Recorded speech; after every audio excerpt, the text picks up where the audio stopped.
Bonjour à tous, mon nom est François Letarté, bienvenue sur ma chaîne JDR D30, une chaîne consacrée aux jeux de rôle sur table. Donc ça va être un vidéoliste avec un bilan jeu de rôle jeunesse et ouais, ben c'est ça, c'est une semaine relativement petite avec seulement 2 parties à vous raconter. Donc Chronique oubliée fantasy dans les 2 cas en parascolaire. Donc la première, c'est mon groupe qui était pris aux prises avec une bande de e-bourse zombies. Écoute, c'est une belle suggestion de Chronique oubliée, il est là tel quel que je l'ai pris. Puis, ils ont découvert qu'il y a certains types de créatures que c'est pas mal plus tough. Hein? Des fois, là, les joueurs, là, ils foncent dans le tas. T'sais. Ouais. Ça marche des fois. Quand tu connais pas trop ton ennemi, c'est moyen.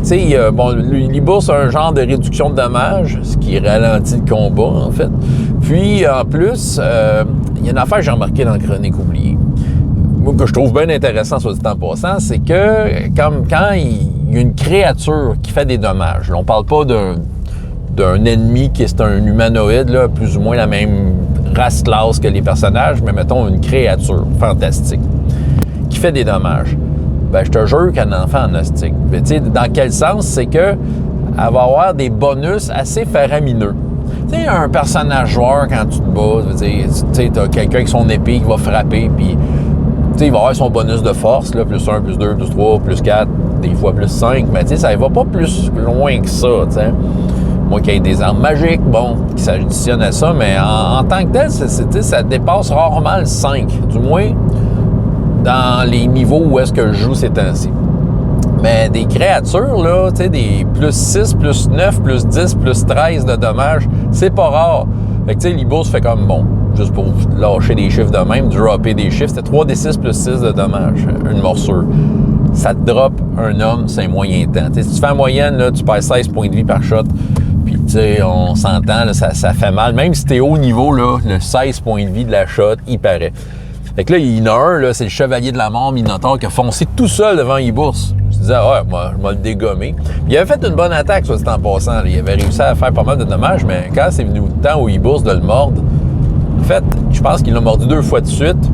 Puis au départ, la semaine dernière, il disait, ah non, mon personnage est mort. Là, sur le coup, j'ai dit, ouais. Tu sais, mettons qu'il a perdu 32 points, en fait, les moyennes, là, je me souviens pas des chiffres exacts.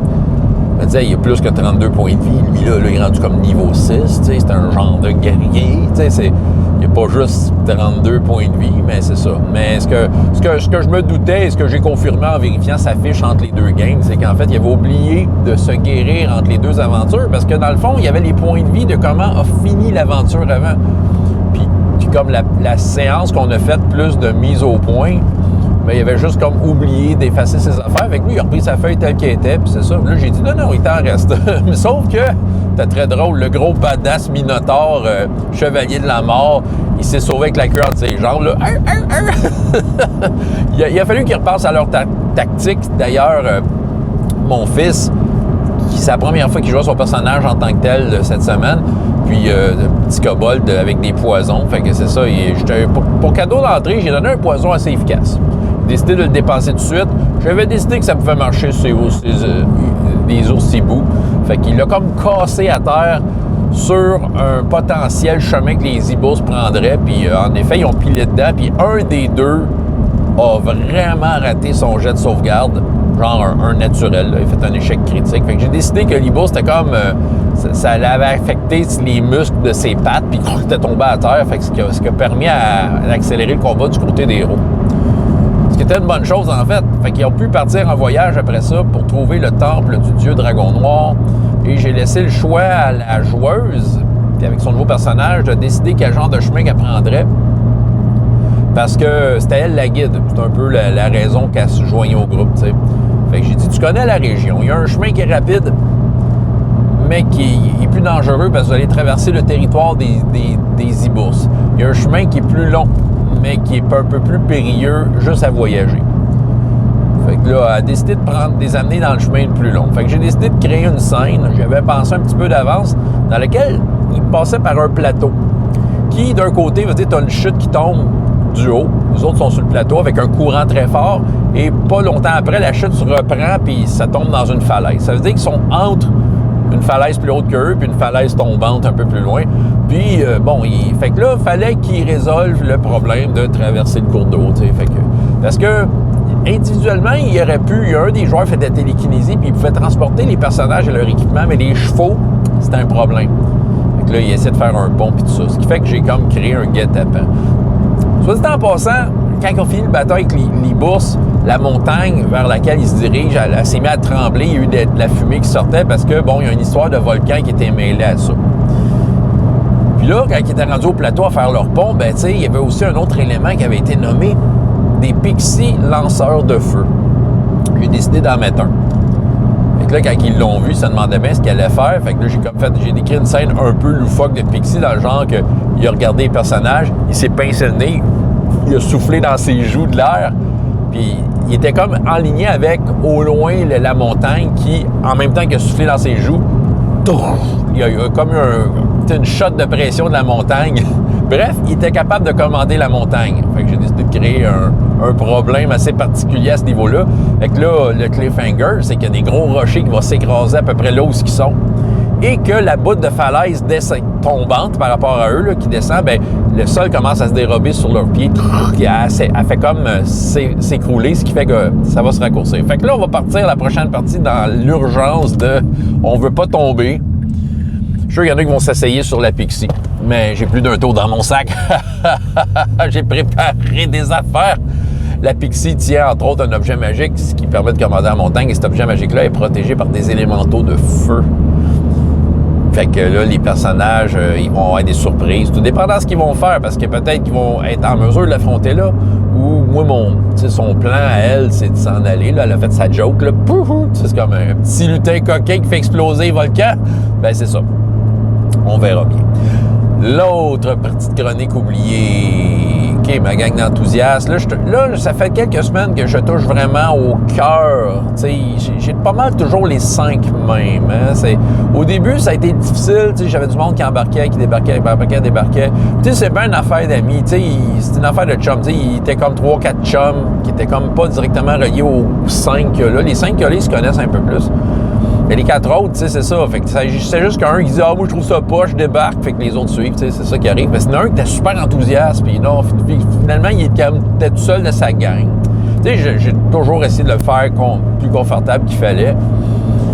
Il va peut-être revenir, il reste quelques séances, on verra. Là. On verra ce que le temps dira, mais de toute façon, les 5 que là sont vraiment mes plus enthousiastes. C'est à eux que j'ai refilé des livres de chroniques oubliées. Puis eux, la semaine dernière, là, ils étaient d'une ville corrompue. C'était pour l'ambiance. Comme j'ai dit, il était en mode donjon, il était prêt à tout faire péter, là, tu sais. Mais en même temps, je les ai pas dit pas faire ça, mais je les ai mis un peu certains faits, tu sais. Dont celui que, tu sais, le baron, s'il est le boss, là, c'est parce que c'est pas un tout nu, tu sais. Il y a probablement pas mal de façons de se protéger. Fait que là, ils ont décidé, à la fin de la séance dernière, de faire un plan. Fait que là, ils ont décidé, pendant une semaine, on va observer ce qu'il y a. Fait que c'est bon. Là, j'avais établi des règles de gestion. Ça me tentait d'embarquer là avec eux autres. Genre, la gestion de ta semaine. Comment ça coûte? Parce que c'est pas tout qui est gratuit. C'est ça qui arrive, là. Tu sais, je veux dire, je voulais leur faire réaliser ça, tu sais, selon les décisions. Deux des personnages ont décidé de camper avec les taureaux tentaculaires, vu que le minotaure du groupe avait réussi à les mettre de leur bord, tu sais. Ce qui fait qu'eux, ils ont eu des nuits paisibles. Mais ça leur coûtait de quoi manger, ça leur coûtait de quoi rentrer dans la ville à chaque fois. C'était pas faramineux, mais tu sais, la chevalière un peu gratteuse, elle voulait comme pas payer. Elle dit, peux-tu chasser? J'ai dit, tu peux chasser. J'ai dit, en contrepartie, il y a des informations que tu vas avoir de moins, parce que tu vas avoir pris du temps pour chasser. Étant donné que c'était pas faramineux le prix, c'est comme, elle a plein d'argent, elle l'a jamais vraiment dépensé. Ah ouais, il dépense. Surtout que son copain, il restait quasiment pas d'argent, avec là, il regardait avec de la pitié. À debout, elle voulait pas payer. Là, elle m'a dit, faites quelque chose. Vous avez un plan commun, là, aidez-vous. Le nain prêtre, il y avait un temple de son dieu dans la petite ville, fait que lui, il était logé, nourri gratis. C'était arrêté. Les deux autres ont voulu se la jouer Huckleberry Finn, puis on couche dans les rues, nous sommes des vagabonds. OK? Fait que là, j'ai dit OK. Tu sais, vous savez que c'est une ville de corrompus, avec des gardes qui surveillent tout le temps, puis oui, mais on couche dans la rue, ça nous coûtera rien. Ça leur a coûté plus cher. Parce que j'ai créé une table de rencontre aléatoire pour chaque nuit, que j'ai utilisé entre les deux games. Puis pour prouver mes jets de dés, je me filmais en train de jouer mes dés pour être sûr que, tu sais, pour leur prouver. Ils ont peut-être pas regardé les films, mais mettons qu'ils auraient soulevé un doute, j'aurais dit, va voir les films, va voir les résultats que j'ai roulés. Je leur ai présenté la table. Après ça, j'ai mis les résultats. Un de ces résultats-là était « Il ne se passe rien ». Bien, ils l'ont jamais pogné, celle-là. Il y avait soit des sons qui dérangeaient la nuit. Ils étaient dérangés la nuit, donc mauvais sommeil. Je faisais peut-être des tests de dommages là, par rapport à ça. Il y avait des voyous qui soit réussissaient à leur voler du stock ou ils se battaient contre. Dans un des cas, les voyous ont réussi à voler des affaires et un des personnages a perdu 2 objets. Je lui ai laissé l'option de choisir 2 objets qui perdaient. Fait que c'est ça. Mais les autres fois, se sont entre guillemets battus contre les voyous, mais les voyous n'ont pas assez scoré pour vraiment faire des dommages, mais quand même. Et les autres fois, il y avait des gardes. Si je pognais le résultat garde, le lendemain, je faisais un test, un roulé aléatoire de plus. C'était 1 par nuit, mais à toutes les fois, je pognais une soirée qui avait garde. Le lendemain, il y avait un lancer de plus. Fait que ça aurait pu être exponentiel. Ils ont été chanceux. Ils ont fait 2 nuits avec 2 rencontres aléatoires à cause des gardes. Les gardes, eux, donnaient une amende, une infraction pour vagabondage. Puis c'était assez cher. Fait que c'est ça. Là, je leur ai dit, OK, je suis arrivé à la game en disant, écoutez, je le sais que vous seriez battu, mais pensez-y, là, mettons que vous auriez décidé de vous battre contre les gardes. Ça aurait fucké vos plans. Vous avez un plan, là, tu sais, puis OK, on est d'accord, tu sais, fait que là, j'ai sorti la note, c'est ça que ça vous coûte. Ils ont effacé leur pièce d'argent, tu sais, à contre-cœur, mais bon, c'est correct, ça leur permettait juste d'être encore plus en maudit contre le système mis en place. Puis là, je les ai sorti plein d'informations. Le baron Gusvig, c'était un pas gentil, en fait. Il s'était fait une idée, là. Vous dire, j'avais pas tant présenté qui était là. Eux autres, ils voulaient péter à gueule au baron parce qu'ils ont dit, lui, c'est un méchant! Fait que bon, je leur ai donné raison. Quand ça peut leur donner un but d'ici la fin de la campagne, ben oui. Fait que j'ai inventé un baron qui était pas très gentil. Entre autres, il garde à peu près pas les prisonniers parce qu'il a fait construire un mur qui sépare les montagnes du nord dans lesquelles il y a plein de morts vivants. Fait que quand il y a un prisonnier, au lieu de le garder en prison, ben il l'envoie l'autre bord du mur, puis arrange-toi! C'est ça. Qu'est-ce qui arrive avec ces prisonniers-là? Peut-être qu'on va découvrir une société à la Walking Dead, l'autre bord. Qui sait? Je ne sais pas ce qu'ils vont faire après les personnages. Là, je tombe un peu en mode sandbox avec eux autres. Fait que je regarde où ils s'en vont. Je les laisse décider de leur destin. Fait qu'on part avec ça. L'autre affaire, c'est que ils savent qu'il y a une créature terrible dans ces catacombes.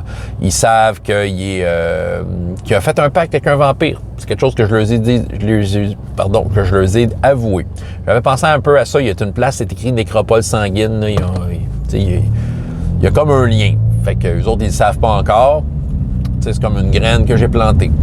C'est ça. Puis là, en plus de ça, je leur ai dit, regardez, vous avez bien travaillé. Fait que je vous donne, entre autres, 5, chacun un privilège. Privilège, c'est soit quelque chose que vous voulez, un objet qui est possible d'avoir dans une place de même, de plus, ou vous dites une vérité par rapport à ce que vous avez de votre enquête. Vous me faites une déclaration, puis moi, ça fait partie de ce que vous avez trouvé. Autrement dit, je leur imposais pas des secrets, c'est eux autres même qui l'ont découvert, ils me disaient c'était quoi. 2 ont décidé de prendre des objets, de s'équiper, tout ça, tandis que les 3 autres ont décidé de faire de me donner des vérités, dont un m'a dit, les gardes, leurs armures sont super cheap. OK? Il y a une faiblesse dans l'armure. OK, je leur ai dit, narrativement, amenez-moi ça, par exemple. Si vous voulez exploiter une faille dans l'armure, vous me disiez comment, puis moi, je vais arbitrer là, ce qu'il faut faire. Il y en a un qui m'a dit, dans la muraille entourant la tour, il y a une faiblesse dans le mur. Correct. Fine. Moi, je note ça. Puis l'autre, c'était quoi déjà? Je me souviens plus de la 3e déclaration. Je me souviens plus de la 3e déclaration, mais je les prends en note. C'est tout noté, mes affaires. Fait que ça, comme c'est là, ils prennent un peu le contrôle aussi. Puis aussi, ils m'ont dit, y a-tu du monde qui l'aime pas le baron qui pourrait nous aider dans la population? Fait que j'ai dit, ben oui, pourquoi pas. Regarde, là, je leur ai dit, faites-moi tous un test de charisme. Ceux qui avaient 10, à partir de 10, c'est chaque tranche de 5. Moi, chaque tranche de 5, c'est une règle maison que j'applique souvent, même à Donjon. Mais à chaque tranche de 5, vous allez gagner un avantage. J'ai décidé d'un peu ajouter un effet jeu au fait d'avoir la population de ton bord. Autrement dit, ils ont pu accumuler, finalement, ils en ont accumulé 5 avec leur jet de dés. Ça veut dire qu'à 5 occasions, ils peuvent faire un test rouler avec avantage. Ils roulent avec avantage s'ils sont capables de justifier ce que la population a à voir avec ce qu'ils tentent de faire. T'sais, donc, si la population est impliquée, bien parfait, fais le test avec avantage. Autrement dit, je leur ai donné un petit edge avec la population. Je ne considérais pas que c'était un trop gros edge, quand même, des gens, monsieur, madame, tout le monde, là, des commoners à 3 points de vie. Là. Fait que, tu sais, ils font ce qu'ils peuvent contre en fait, ils voient à travers les héros un certain espoir, ce qui fait que, tu sais, dans le fond, c'est ça. Dans le fond, c'est ça. Les héros, c'est eux les compétents là-dedans. Ils vont les suivre, mais ils vont y aller avec les moyens qu'ils ont, les citoyens. En tout cas, bref, j'ai réussi à mettre tout ça en place. C'était bien de la petite gestion, mais en même temps, c'était d'enseigner, c'était l'arbitrage puis tout ça. En passant, oui, il y en a un qui montait de niveau puis il voulait une voie prestige. J'étais rendu là niveau 8. Puis j'avais préparé une liste de ce qu'il pouvait, mais lui, il avait le livre de chronique oublié. Il dit « Ah non, je sais déjà ce que je veux. » Il avait ouvert son livre à la bonne page, c'est ça que je veux. Flibustier, il veut être comme un genre de pirate. Écoute, c'est plus long que je pensais, cette vidéo-là. Peu importe. Fait que là, c'est ça, il veut être un genre de pirate. Il dit « Ça me prend un bateau. » Là, c'est sûr qu'on n'était pas vraiment dans des aventures marines. Je vais essayer de me le diriger là, mais en tout cas, pour tout de suite, c'est ça. Mais sauf que Flibustier, ce qui est intéressant, c'est qu'il spécifie que, mettons... la première capacité s'appelle pied marin. Mais ce que ça donne un bonus comme un peu pour faire des acrobaties sur un bateau ou en tout cas de tenir son équilibre, des tests de Dex. Puis, sauf qu'il spécifie, ça marche aussi pour des chariots, tout ça. Fait que finalement, sur des véhicules en mouvement, tu peux faire ça. Fait que c'est très cool, là. Il va peut-être avoir des occasions, là. Puis sinon, c'est ça, il y a d'autres bonus en natation, tout ça, qui est pas négligeable. Navigation, natation, un gros bonus, là. Fait que, dans le fond, c'est comme des cordes à son arc, là. Fait qu'ils ont décidé d'y aller. Ils rentrent par le ravitaillement du baron. T'sais, ils ont réussi à se trouver une plug pour aller là. Et ils ont commencé l'attaque. Fait que là, c'est ça. Fait que là, il est en dedans. Il y en a un dehors qui essayait de défoncer le mur. C'est le prêtre qui avait une capacité qui augmentait sa force. Fait qu'il allait casser la feuille dans le mur, tandis que les autres étaient rentrés avec le chariot. Puis ils ont commencé l'attaque. Puis là, les gardes sur la muraille commençaient à tirer des flèches puis tout ça. C'est un danger potentiel. Ils commençaient à bien se défendre. Mais à un moment donné, ils ont entendu la voix du baron. « Sortez la bête! » Comme amplifié à partir de sa tour. Et là, il y a une grosse grille, c'est ouverte. Puis j'ai décidé de sortir un dinosaure. Un dinosaure qui vole. Je me souviens plus du nom parce que c'est pas un ptérodactyle. C'est un autre nom là, qui m'échappe, mais il est d'un dinosaure de chronique oubliée. Puis là... En tout cas, fait que là, eux autres, ils capotaient un dinosaure. Écoute, un dinosaure, ça fait toujours son effet. C'est hot, un dinosaure. Faut pas en abuser. On dirait que c'est comme l'affaire que tu sors une fois de temps en temps, puis ça fait plaisir, tu sais. Puis je sais pas trop, à toutes les fois, j'ai sorti un dinosaure. Comme je dis, je trippe pas dinosaure tant que ça. Mais une fois de temps en temps, je trouve ça bien sympathique de sortir un dinosaure, tu sais. Fait que je trouvais ça bien drôle, les autres capotaient. Ah! Bon, étant donné que là, je suis entouré de geeks de chroniques oubliées, là, tu sais, ils sont là avec leurs livres. J'ai été très transparent, j'ai dit, garde, ils voulaient le savoir, ils disent, garde, je l'ai pris à telle page. Fait qu'eux autres, ils étudiaient ça. Fait que, tu sais, je leur disais en même temps comment lire le stat block, tu sais, puis, tu vois, il y a les capacités il y a la voix des créatures volantes 3. Fait que là, tu sais, il faut que tu ailles voir à telle page. Il y a ces trois caractéristiques-là. Tu sais, en même temps, ils apprenaient. Ils savent contre qui ils ont affaire. Fait qu'ils vont être très stratégiques contre ça. Je les connais. Ils vont comme penser à ça toute la semaine, là. Mais ça a été bien le fun. Puis là, le magicien assistant du baron a fait parapluie. Puis là, à partir de la tour, ça fait comme un genre de mur de force pour retenir le dinosaure-là pour pas qu'il parte. Puis qui, lui, le dinosaure, va faire le ménage. Un autre créature qui fait des 3, des 6, plus 18 de dommages, genre d'affaires de même. Mais c'est un dinosaure, là. Il peut t'avaler tout rond. Fait que voilà, je pense que oui, c'est ça, c'est une des caractéristiques qu'il y a. Fait que là, eux autres capotent. Fait que plus d'un tour dans mon sac qui les attendent. Ils vont travailler fort là-dessus. Ils vont être récompensés. Tu sais, le baron cache des affaires cool dans sa tour, là. Ça va être intéressant. Quoi d'autre que je peux dire?